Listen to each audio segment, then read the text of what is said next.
है कि जो डेमोक्रेटिक फोर्सेस थी उन्होंने डेमोक्रेसी को वैल्यू नहीं किया, गलतियां की, चूक की, और एक बड़े पैमाने पर जो डेमोक्रेटिक वो प्रोसेस है वो एक तरह से उसको नजरअंदाज करके सत्ता का एक बड़ा हिस्सा कारपोरेट के हाथों में सौंप दिया। वह कारपोरेट खेल कर रहा है, उसकी मिली जुली जिसके साथ उसे फायदा दिखता है, चाहे वो अति दक्षिणपंथी हो या किसी भी तरफ जा सकता है वो, जिसको जहां। लेकिन क्या कहीं उम्मीद दिखती है आपको नहीं, अंत में? उम्मीद तो दिखती है। उम्मीद क्यों नहीं दिखती है?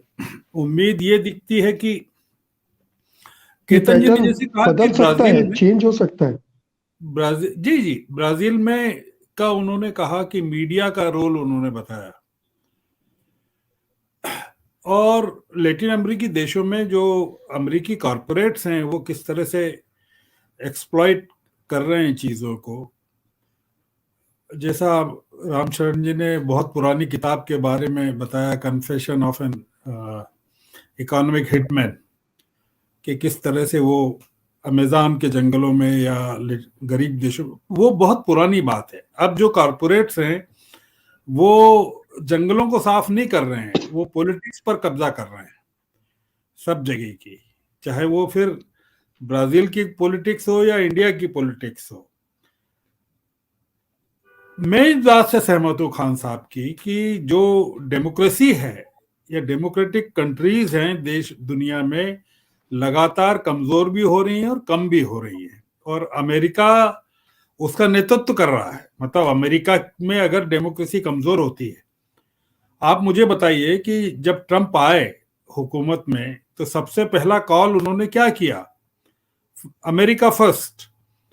और मुसलमानों के खिलाफ सबसे बड़ी कार्रवाई ट्रंप ने की।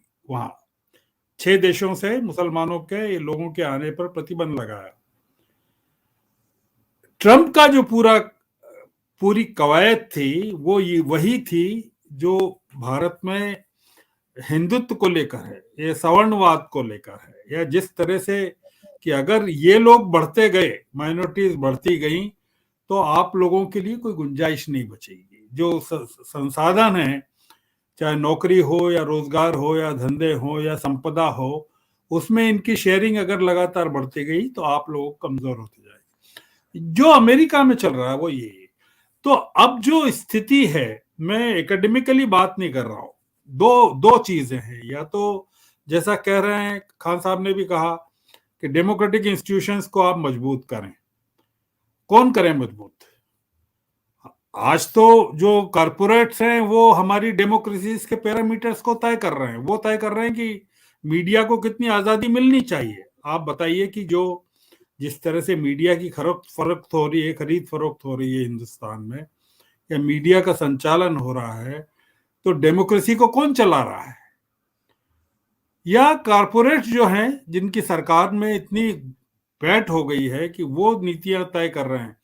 सारे हवाई अड्डे, सारे रेलवे, सारे सड़क, सारी चीजें, इंफ्रास्ट्रक्चर पूरा का पूरा, पावर, गैस, तमाम चीजें, संचार किसके पास है? क्या सरकार के पास है कि कॉरपोरेट्स के पास है? तो जो डेमोक्रेसी को लेकर हम जो बात कर रहे हैं वो किस डेमोक्रेसी की बात कर रहे हैं? तो क्या एक विचार, जैसा कहा भी गया है, संकेत दिया गया है कि अधिनायकवाद में डेमोक्रेसी की गुंजाइश को तलाश किया जाएगा, कि कितना अधिनायकवाद और कितनी डेमोक्रेसी, और उसको कौन तय करेगा। ये विलिंगली अगर सरकारें कारपोरेट्स के हाथ में सारी चीजें दे रही हैं, तो आप ये मान के चलिए कि वो डेमोक्रेसी को भी सौंप रही हैं कारपोरेट्स के हाथों में। अमेरिका में वो चीज अभी हुई नहीं है पूरी तरह से, और ना होने देंगे अमेरिकी वहां के इस चीज को होने देंगे। जो कि हाल के चुनाव में साफ हुआ है कि ये ऐसा नहीं है जो बाइडेन की रेटिंग के बारे में कहा था कि किस तरह से गिर रही है उनकी पॉपुलरिटी, और अचानक से उन्होंने दिखाया कि सीनेट के चुनाव में और अभी जो चुनाव हुए कि बिल्कुल उम्मीदें नहीं थी कि उसके विपरीत उन्होंने परिणाम दिए। क्या वो परिणाम 2024 में भारत में प्राप्त हो सकते हैं?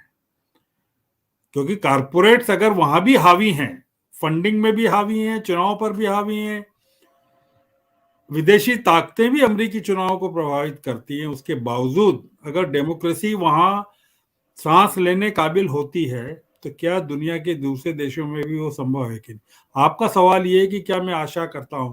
मैं बिल्कुल आशा करता हूं और बहुत आशाएं हैं, और मुझे अमेरिका के मुकाबले या ब्राजील के मुकाबले हिंदुस्तान की जनता के प्रति या जनता में काफी उम्मीदें जगती हैं कि और हमारी संसद के प्रति भी और हमारी सुप्रीम कोर्ट न्यायपालिका के प्रति भी कि डेमोक्रेसी को जो लोग हैं वो चाहे ब्राजील में लूला का विरोध किसने किया, वो उन लोगों ने नहीं किया जो बोल्सोनारो का विरोध किसने किया, लूला के समर्थकों ने नहीं किया।